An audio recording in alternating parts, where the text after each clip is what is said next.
How would you define a vein versus an artery? Brings blood back to the heart. Back to the heart, tapos yung artery away from the heart by definition. So it's not about blood oxygenation levels. So may exception dun. Kagaya ng pulmonary vein, right, which carries oxygenated blood despite it being base. External jugular vein, right? So sila usually mga dark, may lamang coagulated blood, right? So may itim sila, dark blue ang appearance nila. Pakita ko na yung post cava, ayan, dark blue din, right? Whereas yung arteries are paler in color, tapos hindi siya mukhang blood vessel. So ba ito? Pink. Could be pink. Ano pa itsura? Ito, white dito. This is the aorta. Pakita ko yun. Alam niyo na itsura ng dorsal aorta, di ba yan? So, paler siya in comparison to a vein. And kapag prinobe niyo siya, the arteries, parang yung walls niya bounce back. Medyo may elastic property siya because of the abundance of elastic fibers. And that's for a good reason because arteries carry high blood pressure. Sila yung pinakamalapit sa heart. Sila yung tumatanggap ng blood from the heart. So, kailangan mas elastic sila kumpara sa veins. Kaya kung pipisilin nyo yung veins, para silang, halimbawa yung post cava mukhang plastic, madaling mapunit. Kasi thin-walled lang yung mga veins. Venous system lang tayo, mga veins. Specifically yung tributaries ng pre-cava that drains the upper region, the head, the neck, the forelimb, and the thoracic body wall. And the post cava that drains the rest, posterior to the heart. So yung pre-cava, also called as superior vena cava, the rabbit has two instead of one. So medyo weird yun sa rabbit kasi sa humans and sa cat, isa lang yung superior vena cava or pre-cava, yung right side. Pero sa rabbit, dalawa. 1, 2. And then, susundan natin yung mga tributaries niya sa forelimb at saka sa head. Pre-cava, right, left pre-cava. Mapala, importante yung laterality dito sa circulatory system. Ano? Kailangan nyo specify left or right blank vein or artery. Right? Kasi minsan nagkakaiba. Hindi perfectly symmetrical yung mga blood vessels on the right and left side. You have to specify kung left ba yan or right. Right? Just to be safe. And then, sige, pre-cava, immediate branch niya nasa likod. Coming from the right pre-cava. Sa right side lang yan ha, wala yan sa left side. The azygos. Azygos vein. Tapos galing sa kanya, papunta sa ribs, intercostal veins. Okay? So dalawa na kagad. And then, dito, yung first intercostal vein na yun, nang galing sa pre-cava, is called the superior intercostal vein. May special name lang siya, nag-iisa. Okay. Superior intercostal vein. Diretso siyang nagde-drain into the pre-cava instead na sa azygos. And then, so pre-cava. Pag sinundan nyo siya, here sa anterior end ng thorax, magsisplit siya. One going to the head, one going to the limb. Yung papunta sa head, yan yung jugulars. Yung papunta sa limb, yun yung subclavian. Okay? So balik tayo dito. Ito yung split. Left pre-cava, split, external jugular, left subclavian vein. Sundan muna natin yung jugular. So sa external jugular, papunta yan dito sa ulo. Pero meron siyang smaller sibling, slender, na usually maagang nagbabranch from here, tapos gagapang siya dyan katabi ng trachea. So this is the internal jugular vein which drains the brain, drains blood from the brain. The internal jugular vein. Internal jugular. Ayan, kitang-kita sa kanya. Internal jugular, ito yung kapatid niya, external jugular. Okay, done. External jugular branches dito sa angle ng jaw, sa anterior, papunta sa anterior face, is the anterior facial vein. Itong papunta sa likod, posterior facial vein. Tapos sa posterior facial vein, magbabifurcate pa yan, one going to the front of the ears, one going to the back of the ears. So yung front of the ears, yun yung anterior auricular vein. Itong papunta sa likod is the posterior auricular vein. Okay, done with the jugular. So subclavian naman. So subclavian, pre-cava, jugular again. Tapos yung papunta sa limb, yun yung subclavian vein. Pero maiksi lang talaga yung subclavian vein habang nasa loob lang siya ng rib cage. Kasi kapag lumabas na siya dito sa armpit, iba na yung pangalan. Axillary vein na siya. So same vein, different name. So subclavian sa loob, axillary sa labas. So axillary vein na to. And then may tatlong branches lang kayo na hahanapin ni axillary vein. Itong branch na to pababa, papunta siya sa actually sa serratus ventralis at saka sa pectoralis. Dito is the long thoracic vein. So long thoracic vein. Long thoracic vein. Tapos may isang vein doon pataas. Pataas. That's the cephalic vein. Actually continue siya dito. So part niya yan. Yan yung pinapaiwasan during the skinning process dito. That's the cephalic vein. So continuation nun, ito. Yung nasa labas, cephalic vein. So ito yung continuation niya. Dito niya i-drain sa axillary vein yung dugo. Axillary vein. And then, meron pang isa. So meron kang long thoracic, cephalic, tapos yung isa papunta sa teres major at saka sa latissimus. So hanapin nyo lang yung latissimus, may mahabang vein dyan na papunta sa kanya. That is the thoracodorsal vein. Thoracodorsal vein. Tapos, after niya mag-branch out ng ganon, so meron kang long thoracic, cephalic, thoracodorsal, nandito na siya finally sa upper arm. So iba na yung pangalan niya. Instead na axillary, brachial vein na. Okay? So from subclavian, axillary to brachial. Yun yung tributaries ng pre-cava. So medyo delicate yan. Next, post-cava. Ito yung post-cava. Kita din siya yung proximal segment niya dito sa caval fold. Di ba? Ito yung post-cava. Extension ng post-cava. So it will penetrate the diaphragm, the liver, and then tago siya dito sa peritoneal cavity. So this is the post-cava. Ngayon, meron siyang tributaries receiving blood from the body wall as well as the paired visceral organs like the kidneys and the gonads. Yung na may left and right versions. So itong papunta sa kidney is the renal vein. Itong katabi niya, that's the adrenolumbar vein kasi it drains the adrenal glands. So you have to specify kung left renal at saka left adrenolumbar kasi dito ninyo na makikita yung asymmetry between the blood vessels. You can see na dito sa left side, the left renal at saka left adrenolumbar nagpo-fuse muna bago pumunta kay post-cava. Tingnan nyo sa kabilang side. So sa kabilang side, ito yung left renal, diretso siya sa post-cava. Ito yung left adrenolumbar, diretso rin sa post-cava. Hindi sila nag-unite. Diba? Asymmetric. Right, so merong vein din na magde-drain from the ovaries into the post-cava. Yun yung ovarian vein. Kung male yan, galing sa testis, meron kang mahabang internal spermatic vein na po-connect din sa post-cava. So this will be the ovarian vein. So dapat connected yan dito sa post-cava. Ayun o. Itong mahalaga dito yung splitting. Wait, ito pala muna. Papunta sa body wall, that's the iliolumbar vein. So meron kang renal, adrenolumbar, tapos yung ovarian or internal spermatic, tapos iliolumbar. Paired din yan, left and right side. Sa body wall lang siya nakadikit. Iliolumbar vein. Lumbar veins that will drain blood from the epiphyseal muscle. So kailangan yung iangat yung post-cava papunta sa vertebral column na yun. Lumbar veins. And then, ito yung iliolumbar. Kasama na din actually mga artery, usually, mga ganun. Pag nakita nyo yung iliolumbar vein, katabi niya na lang yung iliolumbar artery. May bandang pelvis. Si post-cava, parang dorsal na siya nitong artery na to. This is abdominal aorta. So whereas dito, natatakpan ni post-cava si ventral aorta, pagdating dito sa may bandang bladder, nagsiswitch sila ng side. So itong artery na to is the abdominal aorta. Next meeting na yan. So sa ilalim niya, yun yung continuation ni post-cava. Tapos magsisplit siya dito, going for the limbs. Itong sa left side namin naputol na. So yung split na yun is the external iliac vein. So right and left external iliac vein. Yung external iliac vein, tatagos yan dito sa inguinal canal. Pag nandito na sa thigh, magiging femoral vein. Tapos yung femoral vein, merong tributary coming from the deep thigh muscles. Yung deep femoral vein. Deep femoral vein. Tapos yung femoral vein, dire-diretso lang siya dyan, tatakpan ng mga thigh muscles, and then magiging superficial vein siya dito, papunta sa leg. Then yung saphenous vein. So femoral, saphenous vein. Okay. Balik tayo dito sa loob. External iliac vein. May branch si external iliac vein, papunta dito, gagapang sa body wall, sa abdomen. So that's the inferior epigastric vein. Inferior epigastric vein. So siya yung mga veins na yun. So gumagapang sa body wall, sa abdomen. Inferior epigastric vein.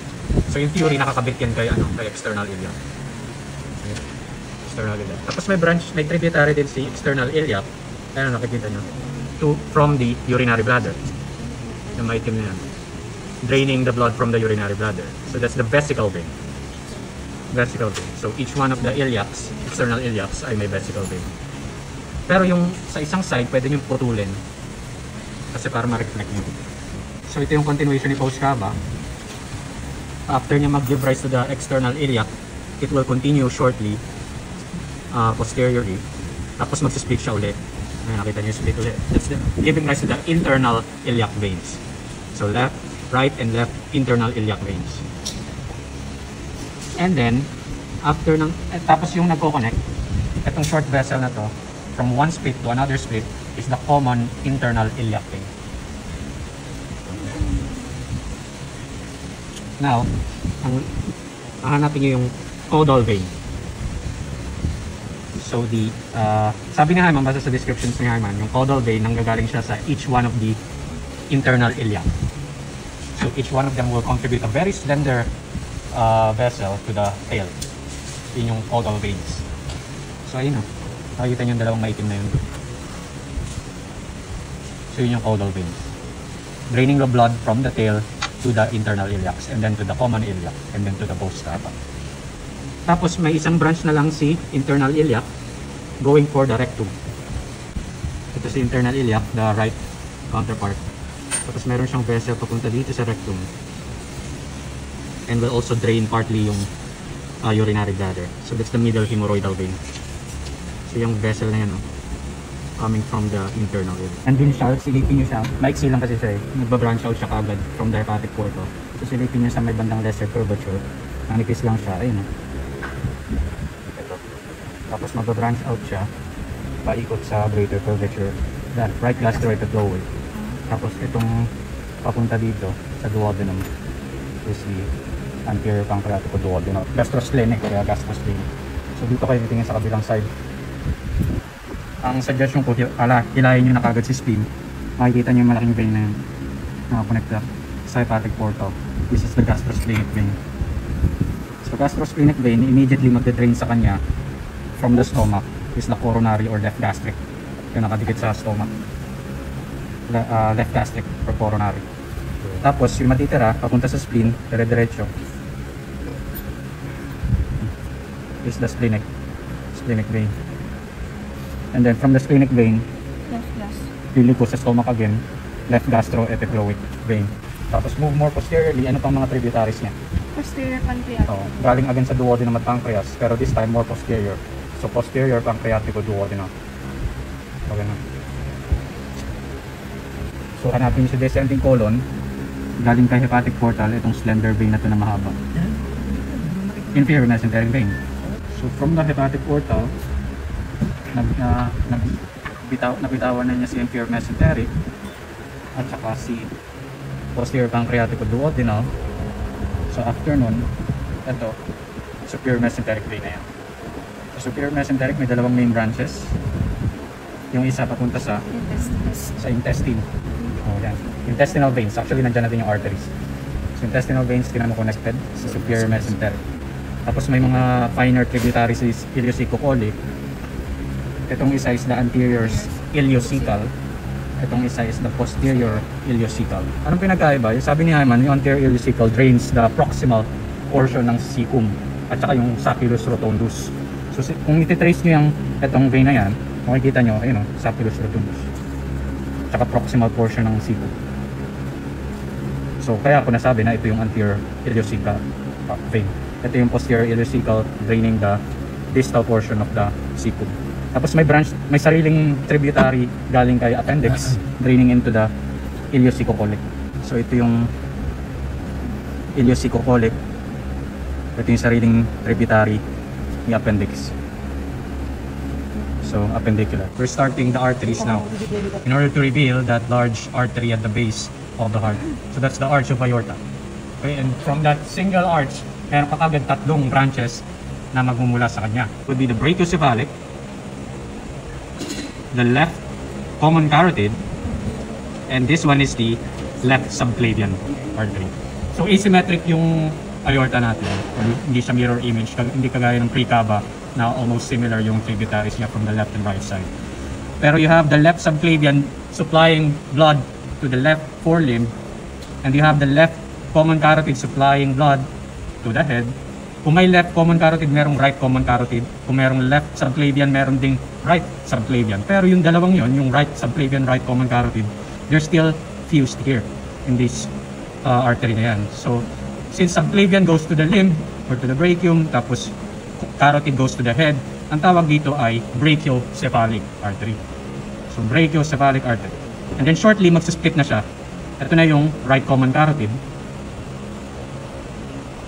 Tapos, paliko na sa braso, si subclavian, right subclavian. So yan, Y. One to the head, one to the limb. And then if you trace the aorta, here on the left pleural cavity, yan, nagpo-form siya ng candy cane structure. And this one, you already know this as a dorsal aorta, specifically the thoracic portion, kaya thoracic aorta.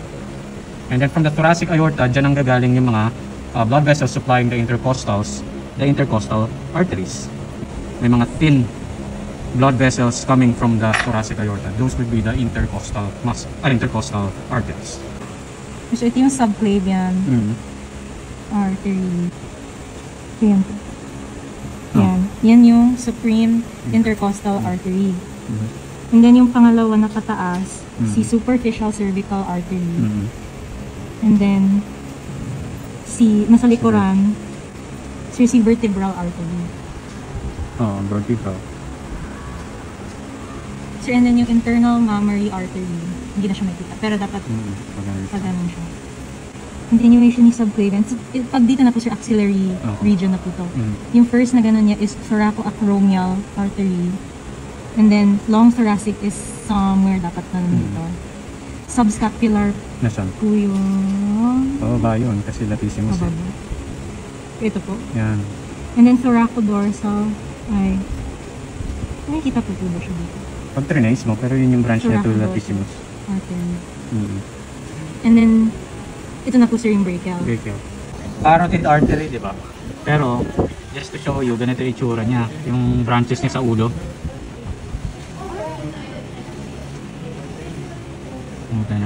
Itong una, papunta sa neck muscles, back neck muscles. Occipital artery. Itong pangalawa, papunta sa brain yan. That's the internal carotid artery. Tapos ito, yung natitira, is the external carotid artery. Tapos maraming branches yung external carotid artery. This one, papunta sa tongue. This is the lingual. This one, papunta sa jaw. This is the external maxillary artery. Okay? So, occipital, internal carotid, external carotid, lingual, external maxillary artery. Tapos sa kanya din manggagaling sa external carotid, manggagaling yung superior temporal at saka auricular artery, pero hindi na natin pinag. So tatlo yung arteries na nagsusupply sa mga unpaired visceral organs. Ito, immediately pagkababa ng aorta sa abdomen, may isang malaking trunk dyan, arterial trunk, that's the celiac artery. So magbabranch pa yan, hahanapin natin yung mga branches nga to the stomach, to the liver, to the duodenum. And then, shortly below that is another artery, hanapin nyo. Yan. So pataas sila pa rin. Tatlo. Celiac, superior mesenteric artery, supplying blood to the majority of the intestine. And then, lastly, malayo sa kanila, yung pangatlo is the inferior mesenteric artery supplying the descending colon at saka rectum. Abdominal aorta, ayun o, papunta sa colon, nag-iisang inferior mesenteric artery. So this is the celiac artery. Tapos, tinan nyo, nag-Y na siya kagad. Isa papunta dun, isa papunta dito. Ito mas kita. Saan siya papunta? Papuntang spleen. That's a splenic artery. Splenic artery. May finer branches pa yan dito pero later na yun. Yung papunta doon, so itong main branch na to, pupunta siya dito, tapos magsisplit siya. Yung isa papunta dito sa lesser curvature ng stomach. That's the left gastric artery. And then yung dire-diretso doon, papunta parang yung dire-diretso lang siya sa liver. That's the hepatic artery. So parang 3 dimension siya, dapat ma-imagine yung sundan nyo siya. So then, celiac, itong kita kapit sa right side is splenic. Kasama niya yung splenic vein. Tapos lilipat kayo slowly to the right side. And ito pa rin yung celiac. Viewed from the right side. Tapos itong branch niya papunta sa stomach, lesser curvature. Is the left gastric artery, also called as the coronary artery. Pero para hindi siya makonfuse sa coronary arteries ng heart, left gastric na lang. Tapos itong branch ng celiac na dire-diretso papunta sa liver at saka sa duodenum is the hepatic artery. May finer branches pa yan pero mamaya na yun. So coronary or left gastric, hepatic at saka splenic artery. What about the superior mesenteric artery. Again, ito yung superior mesenteric. It will give rise to branches sa majority ng small intestine at saka sa colon. So, ano yung mga branches niya? Meron siyang branch sa superior mesenteric papunta sa duodenum, and of course, siyempre katabi na rin ng duodenum yung pancreas. Why not give rise to the pancreatic arteries din? So, yung main branch na yan papunta sa duodenum and pancreas is the posterior pancreatico-duodenal artery. Posterior kasi merong anterior. Yung anterior galing yung kay hepatic artery na mamaya natin susundan. So, posterior pancreatico-duodenal artery. This one is already the jejunum, or middle portion na ng intestine. This is the duodenum. So, makikita nyo, marami siyang branches papunta sa jejunum. At saka, tumingin lang kayo sa mesentery proper. Kung ano yung arteries na makita nyo doon, yun ay mga intestinal arteries. So, intestinal arteries, dapat connected sila sa superior mesentery. And then last branch niya papunta sa ileum, cecum, tsaka colon is the ileocecocolic artery. So hanap kayo ng branch ni superior mesenteric, ay kunin-kutin nyo lang siya na parang papunta kay cecum. Ayun na siya. So nilinis niyo yung mesentery. Ito yun. Dire-diretso papunta sa cecum, ileum, tsaka ascending colon. So yung artery na yan is the ileocecocolic artery. Meron yung finer branches pero mahalaga makita niyo muna ito. Okay? So yun. Yun muna. We go posterior. This is still the dorsal aorta pero abdominal portion na. So ang tawag nyo na ay abdominal aorta. Right? And this, yung branching pattern ng abdominal aorta roughly mirrors yung branching pattern ng post cava. So kung meron kang renal vein, magbibitaw din siya ng renal artery. So hanapin nyo lang, katabi lang niya yun. Ayun. Renal artery. Tapos kung may adrenolumbar vein, hanapin nyo lang din, katabi, is the adrenolumbar artery. So dapat kukonekta yan dito sa abdominal aorta. And then, kung merong lumbar veins diving down into the epiphyseal muscles, meron kang lumbar arteries. So kaya nyo siya dun, sa likod. Marami yun, pero makahanap lang kayo ng isa o dalawa, okay na yun. Ito, magkatabi, lumbar vein at saka lumbar artery. And then, dito sa may bandang pelvis na, bago siya mag-split, magbibitaw siya na kung merong iliolumbar vein, merong iliolumbar artery. Magkatabi lang din sila. Dito sa kabilang side intact. And magkatabi. Iliolumbar vein, iliolumbar artery. And then here comes the split. So here, mag-fork na siya, giving rise to the common iliac artery. So dito na mag-deviate yung aorta from the precaval pattern. Sa precava, pag fork niya, si external iliac agad yung inaano niya, yung ginigive rise niya, external iliac. Pero si aorta, pag nag-fork siya, common iliac muna. Kasi fused pa yung external at saka internal iliac arteries. So kailan maghihiwalay yung dalawa, yung external and internal? Dito pa, more posteriorly. So you can see here na nag-fork na yung common iliac into an external iliac artery, papunta na sa thigh, tapos yung internal iliac driving down into the pelvic viscera. Right? So just like in the vein, the external iliac artery will emerge into the thigh region as the femoral artery. Femoral artery. Dito mas malinaw yung left side na right side. So ito yung internal iliac. And then diving down there, katabi ng internal iliac vein is the internal iliac artery. And then immediately after mag-branch out the internal iliac, meron na siya agad branch papunta sa, what's this? To the bladder and the uterus. Ayan o. Papunta sa bladder at uterus. So that's the umbilical artery.